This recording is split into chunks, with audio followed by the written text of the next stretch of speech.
uma questão da nossa chefia de polícia é para nós nos focarmos na questão dos crimes patrimoniais, né? A gente trabalhar, dar uma ênfase maior às questões patrimoniais, que é o que geralmente, né, incomoda mais as pessoas de bem, né, de ter os seus objetos, enfim, seus objetos, as suas posses violadas através dessa questão.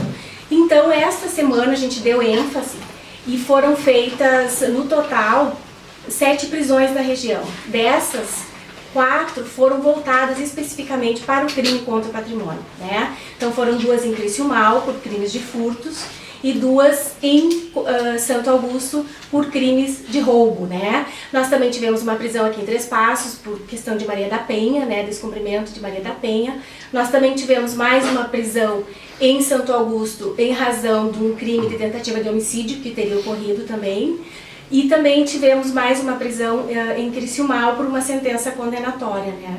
Então, só para nós divulgarmos, e agora os delegados vão esclarecer para os senhores, então, como é que foi essas investigações, enfim, e que culminaram nessas prisões. Lá em Santo Augusto, então, pessoal, começando por lá, aqui eu vou passar depois para vocês, ocorreu um delito de roubo a pedestre na sexta-feira, dia 17, no último dia 17, onde a vítima, no trajeto entre a sua empresa e um banco, um estabelecimento bancário, ela carregava um malote, uma determinada quantia em dinheiro e cheques para depósito no banco, e foi abordada por 2 indivíduos numa motocicleta, né, um deles armado com um revólver, que anunciou o assalto e levou o malote com a quantia que ela iria depositar no banco e mais um aparelho celular, né? Então, a gente, de posse dessas informações preliminares, já diligenciamos junto com a Brigada Militar e já logo após o delito já conseguimos recuperar o aparelho celular da vítima que foi subtraído junto com o malote. E também com o auxílio das imagens da câmera de monitoramento de um estabelecimento privado próximo ao local do crime, nós conseguimos visualizar cores do capacete e vestimentas dos indivíduos, né, que vai aparecer daqui a pouco aqui na imagem, e nós conseguimos a prisão de um deles, primeiramente, e mandado de busca na casa do segundo suspeito, né? Então, na casa do primeiro preso e do segundo suspeito, nós encontramos aquele material que se encontra ali atrás, que vocês podem fazer foto depois e imagens, que são os 2 capacetes utilizados. Aqui aparece já o primeiro deles na imagem. Esse é o rapaz que ficou de motorista da moto, né? Vocês podem ver que ele usa aqui uma jaqueta cinza e um capacete preto com um detalhe côncavo de cor branca, que é aquele capacete preto ali atrás que vocês estão visualizando, né? A seguir vai aparecer o segundo suspeito. Só para vocês terem uma ideia, a abordagem se deu nessa rua lateral aqui, então não tem filmagem da abordagem em si, né? Tem a filmagem do motorista que ficou aguardando o seu comparsa, que de posse de uma arma de fogo estava subtraindo o malote e o celular da vítima na rua ao lado.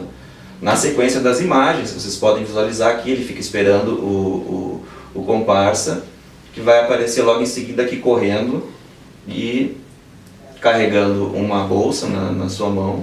E pula na garupa da moto, ali vem ele, pula na garupa da moto e os 2 saem. Aquele ali, aqui vem em seguida a vítima, aquele ali trajava aquele capacete laranja que se encontra ali atrás, que também foi apreendido na residência dele. Então, aqui também a gente quer ressaltar, né, delegada Cristiane, a importância também da questão do monitoramento na região, que ainda é precário. Então, nós nos valemos por vezes de câmeras privadas para a gente conseguir elucidar os crimes que ocorrem, especialmente crimes patrimoniais, né? Então, na sequência, houve também o reconhecimento da vítima no segundo elemento, que nós efetuamos a prisão dele ontem no final da tarde, né? Então, houve esse roubo no dia 17 e nós, com o auxílio da imagem e com diligências de polícia judiciária, conseguimos efetuar a prisão dos 2 indivíduos que cometeram esse delito aqui que aparece nas imagens, né? Bem, então, no município de Criciúmal, também na data de ontem, nós efetuamos a prisão de 2 indivíduos que haviam praticado um crime de furto lá. Eles furtaram uma motocicleta da vítima, no momento em que ela por descuido, deixou a motocicleta na área da residência do seu namorado. Os meliantes então pegaram essa motocicleta e ocultaram. Felizmente nós conseguimos recuperar esse veículo na última sexta-feira, através de informações da equipe de investigação na delegacia, e na data de ontem nós efetuamos a captura dos autores desse furto. A diferença do furto e do roubo, só para que o pessoal saiba que o roubo ele ocorre mediante violência ou grave ameaça, o furto não, embora ambos tenham o objeto tutelado seja o patrimônio. É importante também salientar nesses casos o cuidado que as vítimas têm que ter, principalmente aqui onde a gente está numa região bem fronteiriça e que, principalmente com veículos de pequeno porte como motocicletas, que é muito fácil o transporte e às vezes até a remessa desse veículo para o exterior. Para a Argentina, ali, nós sabemos ali que Criciúmal é dividido só pelo rio ali, então muitas motocicletas que na mesma madrugada que elas são subtraídas, antes de amanhecer o dia elas já estão na Argentina. E isso dificulta muito a recuperação do objeto, embora a gente possa constatar a autoria futuramente, a recuperação do objeto ela fica prejudicada. Por isso que costumeiramente eu emito e-mails para vocês, acho que todos recebem, né, com orientações para que sejam divulgadas para as pessoas que não deixem as motocicletas e veículos abertos. Embora a gente resida numa região relativamente tranquila, não dá para se descuidar, né? Tem que sempre estar com o pé atrás e sempre estar vigiando seu patrimônio. Pretendo futuramente emitir outros e-mails para vocês façam essa divulgação. Relativamente a esse crime de Criciúmal, o curioso é que os que foram presos ontem são os mesmos elementos que assaltaram a delegacia de polícia lá em 2015, em janeiro. Vocês devem lembrar desse episódio. Naquela época foram 4 elementos que participaram, 3 haviam sido presos. Na verdade, ontem 2 daqueles mesmos elementos foram os que foram recolhidos. Então isso nos mostra que nem mesmo Eles não estavam, dos que já tinham sido presos, não estavam cumprindo pena, nada, não havia? Eles foram condenados a uma pena relativamente pequena, então eles já estavam soltos. Verdade. Isso. E salientar então, né, que a Polícia Civil está investigando crimes contra o patrimônio, como a delegada regional falou, é uma das metas do Departamento de Polícia do Interior nesse primeiro semestre, eu acredito para o ano inteiro, e que a gente vai continuar, né, com esse tratamento, com esse trabalho intensivo em crimes dessa natureza.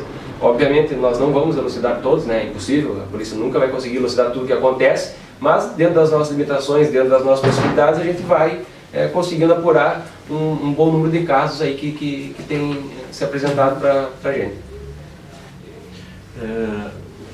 O delegado fala que a região é relativamente tranquila, né, quanto a registros dos mais diversos, né, porém a gente está nessa região fronteiriça e a gente observa muitos registros com crimes de fronteira, né, descaminho, contrabando, e acredito que seja assim daqui para lá também, né, não é só de lá para cá.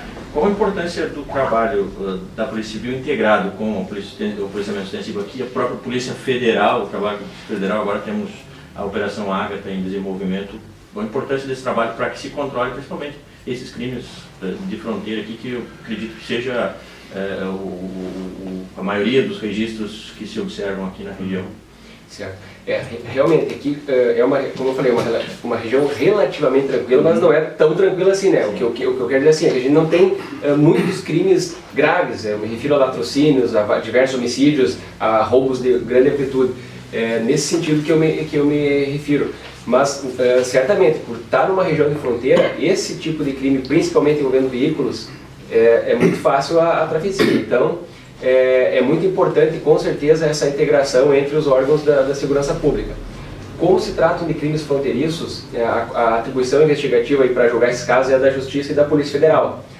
Obviamente, a gente sabe que a fronteira ali ela não tem o guarnecimento que deveria ter, mas dentro das nossas possibilidades a gente sempre está trocando informações com a Polícia Militar, para fins de uma abordagem, alguma coisa nesse sentido, e também informações que a gente recebe nas delegacias de polícia aqui da nossa região, que possam ser úteis em alguma investigação da Polícia Federal, a gente sempre reporta a eles, né, com documentos, ofícios, e-mails ou até telefonema, a gente tem uma relação de contato boa assim.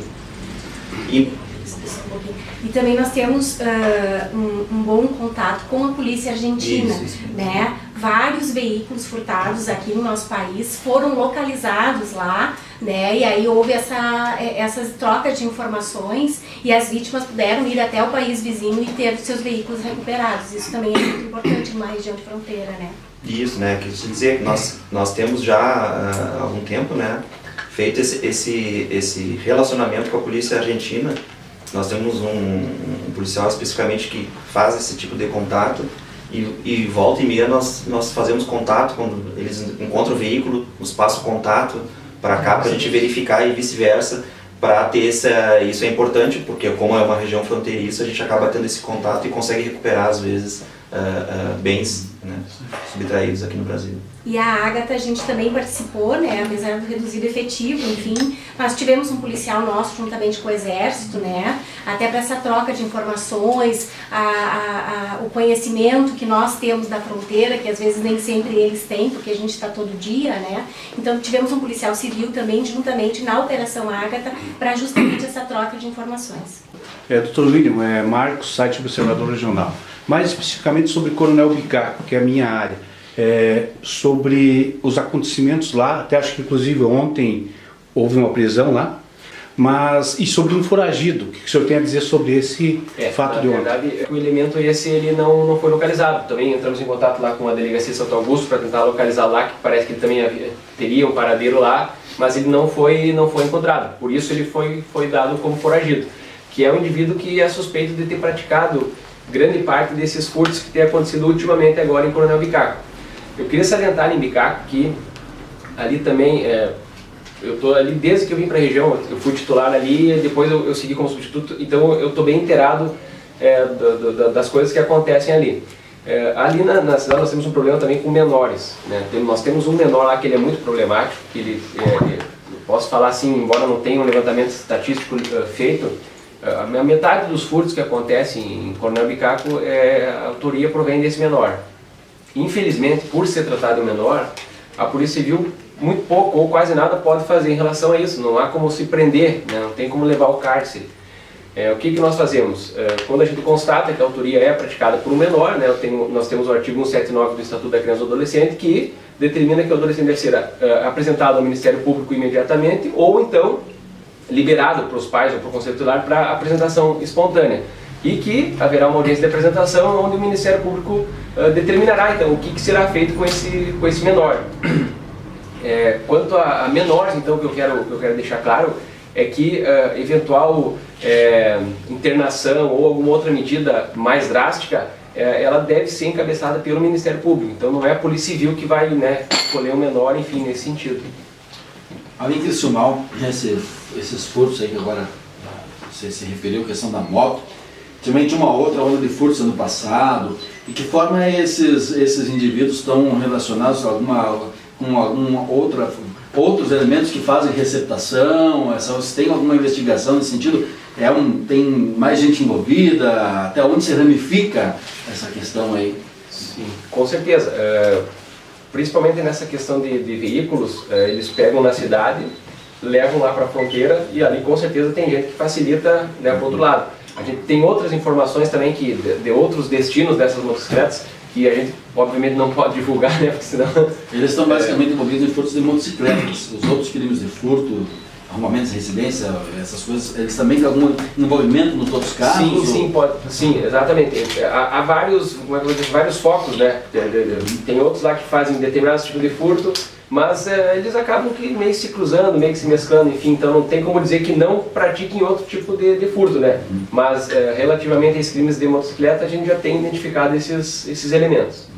E lá em Santo Augusto, esses elementos que realizaram esse assalto a uma armada, eles também já de conhecimento de outros crimes, já de maneira que eles são conhecidos já da polícia? Sim. Um deles, até para nós foi novidade, porque nós já havíamos efetuado a prisão dele o ano passado por tráfico de drogas, né? E para nós foi até uma surpresa verificar a participação dele num delito dessa natureza, de roubo, né? O outro indivíduo o segundo indivíduo é um indivíduo que não residia no município, residia na região metropolitana e passou a residir em Santo Augusto há cerca de 8 meses e já possui também passagem, inclusive por assalto a uma armada lá. Eles revelaram qual os dois planejou? Metropolitana. Não, eles negam a participação, né? Então o nosso trabalho é coletar essas provas e foram coletadas, né? Uma delas está aqui atrás, vocês podem ver, para levá-los a uma condenação ali na frente do Poder Judiciário. Então eles negam a participação, mas nós conseguimos provas suficientes que ensejaram a decretação da prisão preventiva dos dois pelo Poder Judiciário, mas os dois têm passagem já pela polícia, um por tráfico e o outro inclusive por roubo também lá na região metropolitana. A gente tinha uma atenção especial da Polícia Investigativa e também da inteligência da Brigada Militar, com policiamento extensivo na região mais de Santo Ângelo, quanto com referência à situação de drogadição. Há poucos dias, ainda nesse primeiro semestre agora, a gente teve em Ijuí também um relato de que Ijuí estaria como um dos corredores do tráfico aqui da região noroeste. Esses crimes aqui têm uma relação, a gente também tem observado aqui vários registros, pequenos registros de apreensão de drogas aqui na região. Esses crimes podem ter uma relação e se considera que há um crescimento de crimes dessa natureza aqui na região também? Nós tivemos um crescimento de cerca de 15% nas ocorrências de furtos de veículos, roubo de veículos, enfim, 15% de crimes patrimoniais no geral, né? Alguns municípios diminuíram, alguns municípios aumentaram, né? Mas há uma indicação de que crimes patrimoniais podem também estar relacionados ao crime de tráfico de drogas, ao crime de receptação, né? Isso ocorre sim. Nós, como região de fronteira, somos uma região que passa muita droga por aqui, principalmente a maconha, né, vindo dos países vizinhos, né. Então, somos um corredor do tráfico, né. As nossas carências, enfim, a fragilidade da nossa fronteira, né, de repente pode estar facilitando isso. Mas nós estamos, dentro das nossas possibilidades, né, dentro do nosso efetivo, tentando também coibir, né, esses crimes transfronteiriços, né, que na sua maioria são de competência também da Polícia Federal, né, mas eles nos incomodam no sentido que acabam furtando aqui, né, para trocar por droga lá, principalmente as motocicletas, os veículos, né. Então há essa relação geralmente dos crimes patrimoniais com o tráfico de drogas. Sobre o vídeo monitoramento, uma pergunta. As empresas privadas têm colaborado com a polícia, porque normalmente, como o doutor falou, ela tem colaborado na...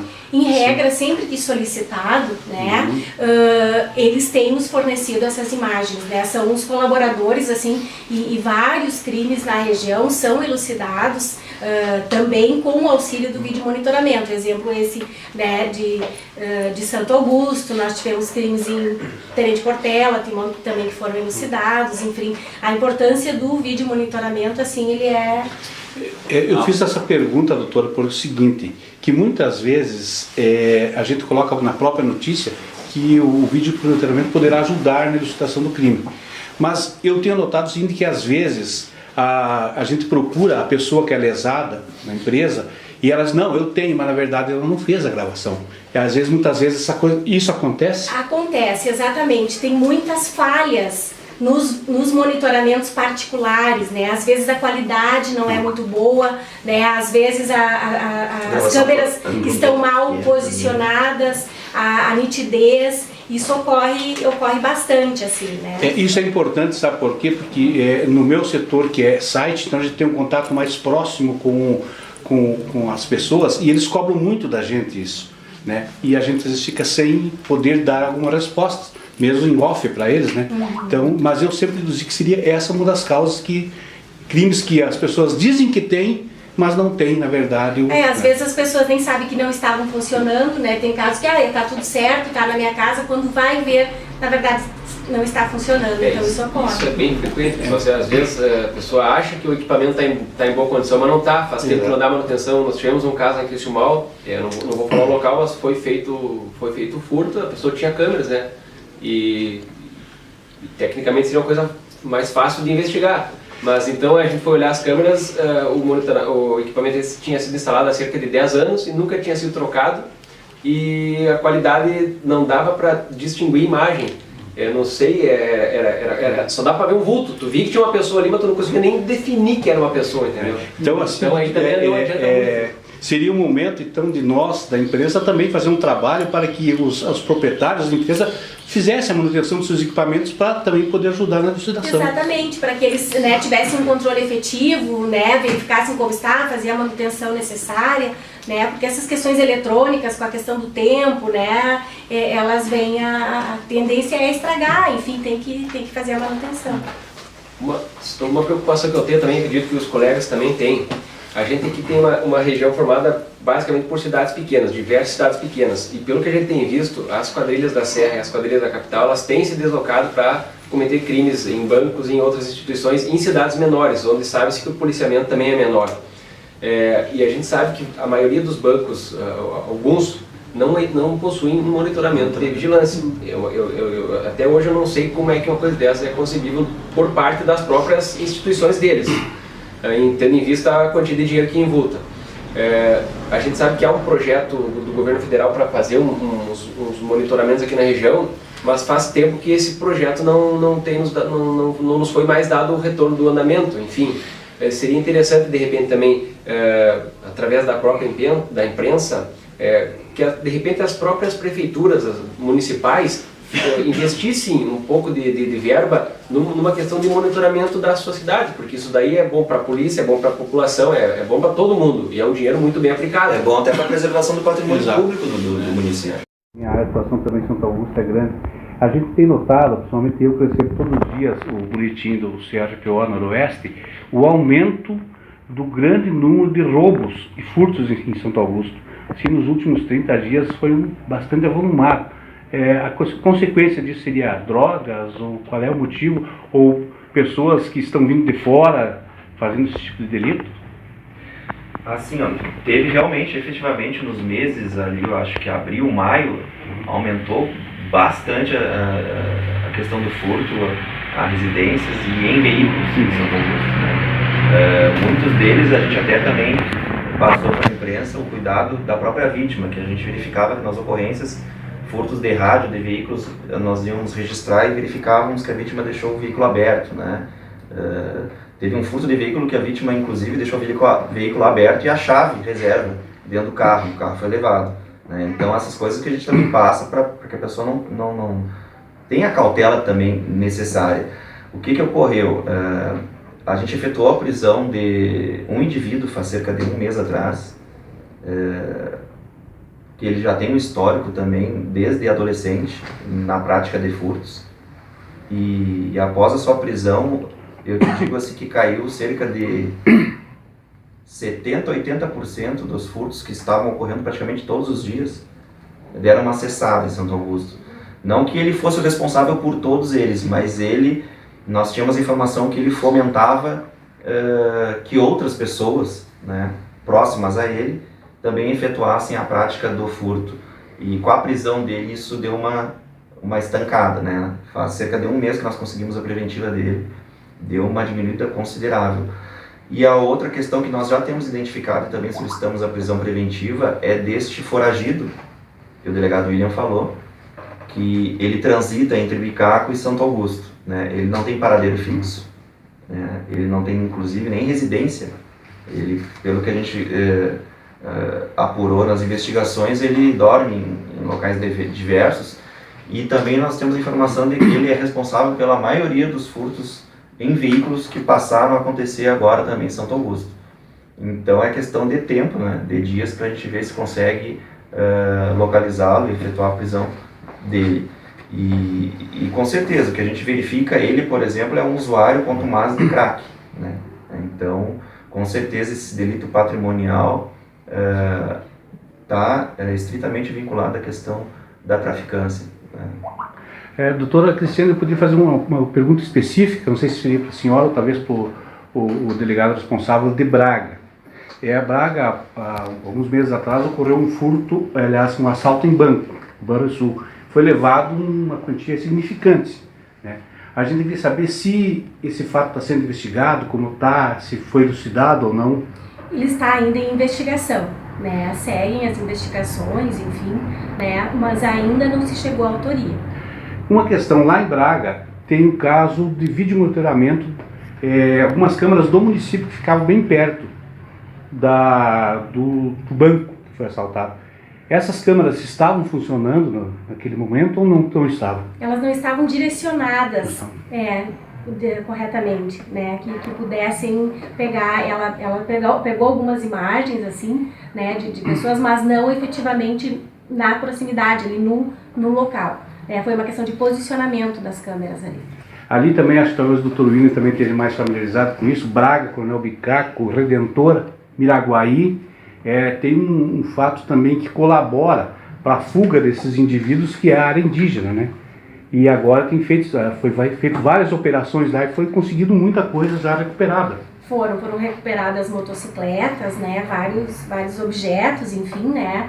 E a participação da própria liderança indígena também é importante, né? Eles têm toda uma estrutura interna deles, com o cacique, capitães, delegados, né? Então eles também têm uma estrutura interna deles, também que voltada para isso, né? Para manter também a ordem dentro da reserva e nos auxiliar, enfim, nesse sentido, quando ocorrem esses crimes, que há, sem dúvida, um encaminhamento de objetos ou de próprios foragidos que se escondem dentro da nossa reserva indígena.